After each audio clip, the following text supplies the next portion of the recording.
जो कर्म में अकर्म और अकर्म में कर्म देखता है वह मनुष्यों में बुद्धिमान है। जिस प्रकार मनुष्य अपने पुराने वस्त्रों को त्याग कर नए वस्त्र को धारण करता है, ठीक उसी प्रकार आत्मा पुराने तथा व्यर्थ के शरीरों को त्याग कर नए भौतिक शरीर को धारण करता है। प्रत्येक व्यक्ति इस भौतिक शरीर रूपी रथ पर आरूढ़ है और बुद्धि इसका सारथी है, मन इसका लगाम है तथा इंद्रियां घोड़े हैं। इस प्रकार मन तथा इंद्रियों की संगति से यह आत्मा सुख दुख का भोगता है। मृत्यु के समय जीव द्वारा विकसित की गई चेतना उसे दूसरे शरीर में ले जाती है।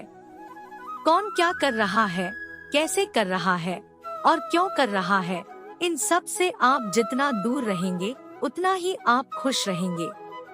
समझदार व्यक्ति जब संबंध निभाना बंद कर देता है तो समझ लेना उसके आत्मसम्मान को कहीं ठेस पहुंची है। अहंकार, घमंड, क्रोध और निष्ठुरता ये अज्ञान से उत्पन्न हुए आसुरी प्रकृति के लोगों के गुण हैं। इनका त्याग करना ही हमें अच्छा इंसान बनाता है।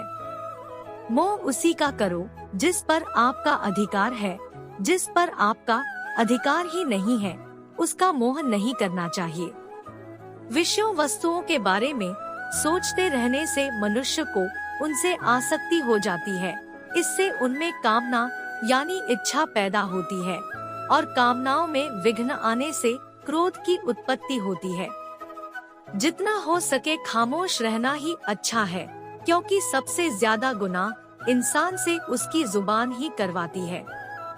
हे अर्जुन, अपने परम भक्तों जो हमेशा मेरा स्मरण या एकचित्त मन से मेरा पूजन करते हैं, मैं व्यक्तिगत रूप से उनके कल्याण का उत्तरदायित्व लेता हूँ। हे परमात्मा, जो लोग भक्ति में श्रद्धा नहीं रखते वे मुझे प्राप्त नहीं कर पाते, अतः वे इस भौतिक जगत में जन्म मृत्यु के मार्ग पर वापस आते रहते हैं। मौन सबसे अच्छा उत्तर है किसी ऐसे व्यक्ति के लिए जो आपके शब्दों को महत्व नहीं देता है। बदल जाओ वक्त के साथ या फिर वक्त बदलना सीखो। मजबूरियों को मत कोसो, हर हाल में चलना सीखो। किसी काम की चिंता करना ठीक है, पर चिंता इतनी भी नहीं होनी चाहिए कि वह काम ही बिगड़ जाए। अच्छी नियत से किया गया काम कभी व्यर्थ नहीं जाता और उसका फल आपको जरूर मिलता है। मैं किसी का भाग्य नहीं बनाता, हर कोई अपना भाग्य खुद बनाता है। आप आज जो भी कर्म कर रहे हो उसका फल आपको कल प्राप्त होगा और आज जो आपका है वह आपके द्वारा पहले किए गए कर्मों का फल है। मनुष्य के कर्म अच्छे या बुरे होते हैं और जैसे उसके कर्म होते हैं उसे वैसे ही फल की प्राप्ति होती है।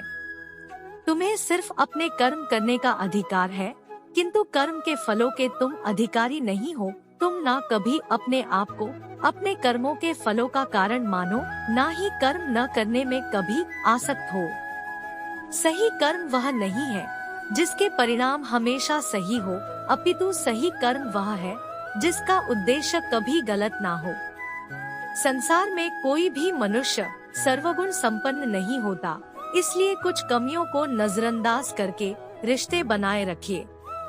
पूर्णता के साथ किसी और के जीवन की नकल करके जीने की तुलना में अपने आप को पहचान कर अपूर्ण रूप से जीना बेहतर है।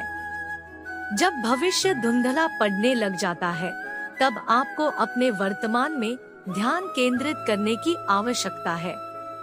कोशिश कर, हल निकलेगा, आज नहीं तो कल निकलेगा। अर्जुन के तीर सा सद मरुस्थल से भी जल निकलेगा।